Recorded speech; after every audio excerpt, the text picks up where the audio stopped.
Biru academy के इस YouTube channel पर आप सभी साथियों का स्वागत है। डियर बात करेंगे बीएड पात्रता विवाद को लेकर के एक मामला माननीय सुप्रीम कोर्ट में आज सुना गया।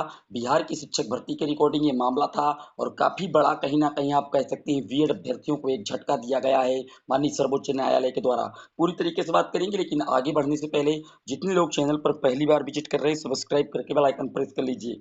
डियर आपकी स्क्रीन पर आप देख सकते हैं डायरी नंबर इत्यादि सब कुछ मुहैया था और आज कहीं ना कहीं इस केस का जो डिस्पोज हो चुका है आप स्क्रीन पर देख सकते हैं, लिखा हुआ है ऑनरेबल जस्टिस एएस बोपन्ना और ऑनरेबल जस्टिस एमएस सुंदरेश जी के बेंच पर सीरियल नंबर 32 पर कोर्ट नंबर 7 पर यह मैटर था।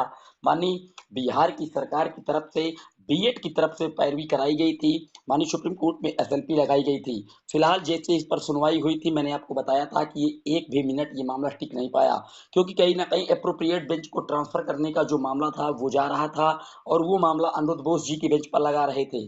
तो इस पर आपने देखा कि बीएड की तरफ से जो सरकार थी, राज्य सरकार थी, उन्होंने यहाँ पर साफ साफ कहा कि इस केस को हम विथड्रॉ करते हैं, यानी कि एसएलपी को वापस ले लिया गया है। कहीं ना कहीं बीएड अभ्यर्थियों को एक झटका लगा।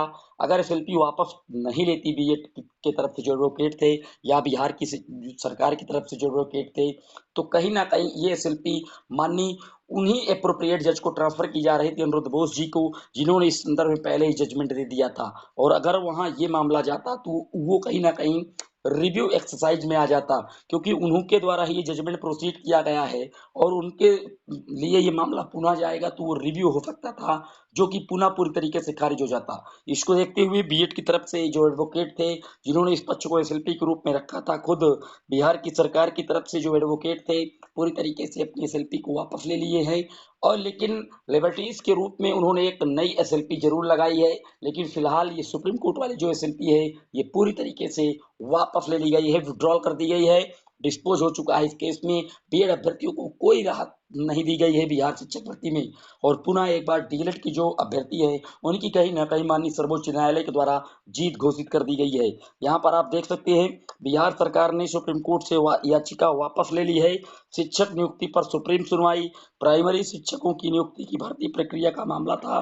बीएड पास प्राइमरी टीचर नहीं बन पाएंगे, ये बीपीएससी की तरफ से भी बयान जारी किया गया है।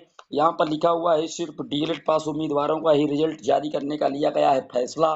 तो आप देख सकते हैं अब बिहार की शिक्षक भर्ती में जो संशय की स्थिति थी वो पूरी तरीके से समाप्त हुई और कहीं ना कहीं अभी डीएलएड के स्टूडेंटों का ही रिजल्ट आएगा और केवल डीएलएड के जो अभ्यर्थी है उन्हीं को ज्वाइनिंग लेटर यानी कि नियुक्ति पत्र बांटा जाएगा और बीएड के अभ्यर्थी इस पूरी प्रक्रिया से पूरी तरीके से बाहर हो गए हैं। लेकिन कुछ साथियों के हमारे कमेंट आ रहे हैं कि जजमेंट कब से लागू होगा, तो इसके लिए अभी स्पष्ट नहीं हो पाया है। फाइनली जो ऑर्डर है वो अपलोड होने में थोड़ा टाइम लगता है डियर। अगर अपलोड होकर के ऑर्डर में इसकी बातें की जाएंगी तो मैं आपको अपडेट दूंगा। फिलहाल बिहार शिक्षक भर्ती में बीएड अभ्यर्थियों को कोई राहत नहीं मिली और सरकार की तरफ से जो एसएलपी लगाई गई थी बीएड अभ्यर्थियों के हित में पूरी तरीके से उसको वापस ले लिया गया है। ये था आज का अपडेट, कैसा लगा कमेंट जरूर करिएगा। इसी तरह की सटीक ऑथेंटिक अपडेट के लिए चैनल के साथ बने रहिएगा। जैसे ही कोई बड़ी अपडेट आएगी आपको फिर देंगे। तब तक के लिए जय हिंद, जय भारत।